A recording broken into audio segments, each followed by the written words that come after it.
समुद्र मंथन की कहानी।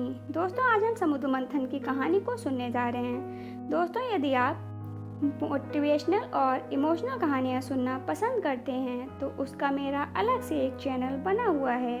उस चैनल का लिंक आपको डिस्क्रिप्शन बॉक्स में मिल जाएगा। वहाँ से आप उस चैनल को सब्सक्राइब करके उन कहानियों को सुन सकते हैं। एक बार दुर्वासा ऋषि ने इंद्र को हार भेंट किया। इंद्र ने हार पर विशेष ध्यान नहीं दिया और अपने हाथी ऐरावत के दांत पर उसे रख दिया।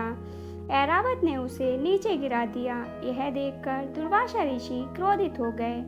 दुर्वासा ऋषि ने इंद्र और सभी देवताओं को सारी शक्ति खो देने का श्राप दे दिया। श्राप के कारण इंद्र और अन्य देवता अपनी शक्ति खो बैठे और असुरों के साथ युद्ध में हारने लगे। बाली के नेतृत्व में असुरों ने पूरे ब्रह्मांड पर अधिकार कर लिया।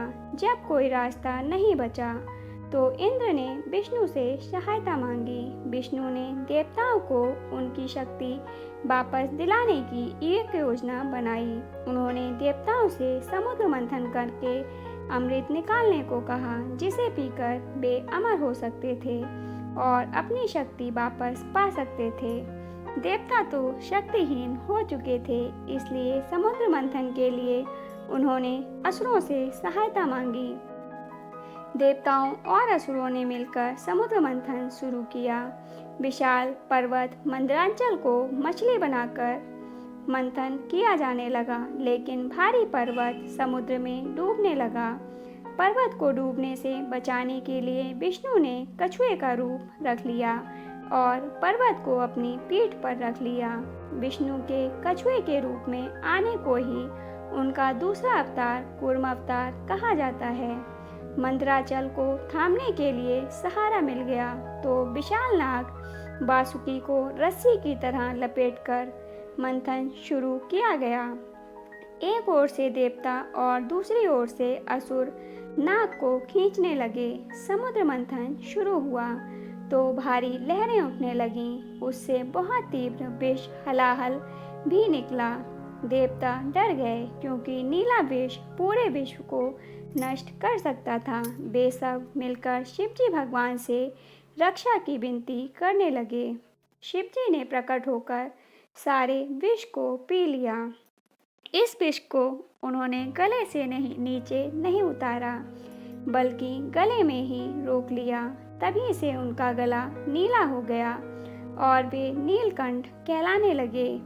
मंथन शुरू हुआ तो समुद्र से बहुत सारे रत्न, आभूषण और उपहार निकलने लगे। इच्छा पूरी करने वाली गाय कामधेनु, धन की देवी लक्ष्मी, इच्छा पूरी करने वाला पेड़ कल्पवृक्ष और अंत में हाथों में अमृत कलश और आयुर्वेद लिए धनवंतरी निकले। अमृत बाहर आते ही असुरों ने अमृत कलश छीन लिया। देवताओं और असुरों के बीच भीषण युद्ध हुआ। अंत में विष्णु ने सुंदर युवती मोहिनी का रूप धारण करके असुरों को ललचाया और उनसे अमृत छीन लिया। असुरों से अमृत छीनकर विष्णु ने अपने पंखों वाले सारथी गरुड़ को दे दिया। गरुड़ ने जब कलश थामा तो कुछ अमृत छलक पड़ा। इससे अमृत की कुछ बूंदें उज्जैन, नासिक, इलाहाबाद और हरिद्वार में गिरी। कहते हैं कि इन बूंदों से भूमि पवित्र हो गई और हर साल कुंभ मेले में श्रद्धालु इन शहरों में आकर अपने पाप धोते हैं। देवता अमृत पाकर अमर हो गए।